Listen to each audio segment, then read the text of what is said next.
CPM നേതൃത്വത്തിനെതിരെ പരോക്ഷ വിമർശനവുമായി P K. Sasi. ഫേസ്ബുക്കിൽ പങ്കിട്ട പുതുവത്സരക്കുറിപ്പിലാണ് പി.കെ. ശശിയുടെ വിമർശനം. കുതികാൽ വെട്ടിയവർക്ക് നഷ്ടത്തിന്റെയും മോഹഭംഗത്തിന്റെയും കാലമായിരിക്കും വരാനിരിക്കുന്നതെന്നും ആയിരങ്ങളുടെ വിയർപ്പുകൊണ്ട് കെട്ടിപ്പടുത്ത മഹാസ്ഥാപനം പിടിച്ചുപറിയും കൊള്ളയും നടത്തി വെള്ളപൊതിപ്പിച്ച് ആ പണം കൊണ്ട് ഉന്മാദിച്ചവർക്കും ആഹ്ലാദത്തിന് വക നൽകില്ല പുതുവർഷമെന്നും പി.കെ. ശശി ഫേസ്ബുക്കിൽ കുറിച്ചു. പി.കെ. ശശിയുടെ കുറിപ്പിന്റെ പൂർണ്ണരൂപം ഇങ്ങനെയാണ്: 2025 എല്ലാവർക്കും സമാധാനത്തിന്റെ, ഐശ്വര്യത്തിന്റെ, പുത്തൻ അനുഭൂതികളുടെ വർഷമായി തീരട്ടെ പുതുവർഷം.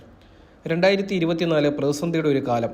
അപ്പ കാണുന്നവനെ അപ്പ എന്ന് വിളിക്കാനും കാര്യം കാണാൻ ഏതവന്റെയും പെട്ടി ചുമക്കാനും മടിയില്ലാത്തവർക്ക് സുന്ദരകാലമായിരുന്നു. അവരെ കാത്തിരിക്കുന്നത് മഹാദുരന്തമായിരിക്കും.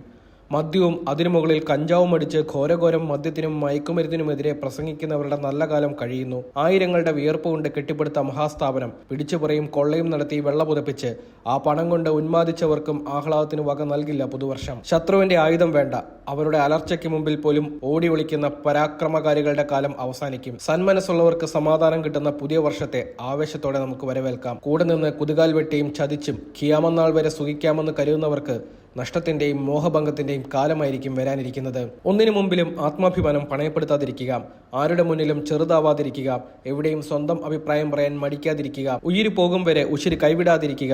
ഇവിടെ നാം വിപ്ലവകാരികളെ ഓർക്കുക. വിശ്വകവി ടാഗോറിന്റെ വരികൾ കടമെടുക്കട്ടെ: എവിടെ നിർഭയമാകുന്നു മാനസം, അവിടെ നിൽക്കുന്നു ശീർഷം സമുന്നതം. ലോകത്തിൽ സ്വാതന്ത്ര്യത്തിനായി പോരാടുന്നവർക്ക് ശക്തി നൽകുന്നതാവട്ടെ പുതിയ വർഷം.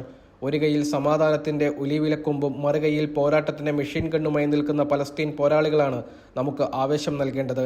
ആക്രമണകാരികളും ചതിയന്മാരും ഒറ്റുകാരും ഒരു കാര്യം ഓർക്കുക: വരും കാലം നിങ്ങളുടേതല്ല. ഏവർക്കും ഹൃദ്യമായ പുതുവത്സരാശംസകൾ.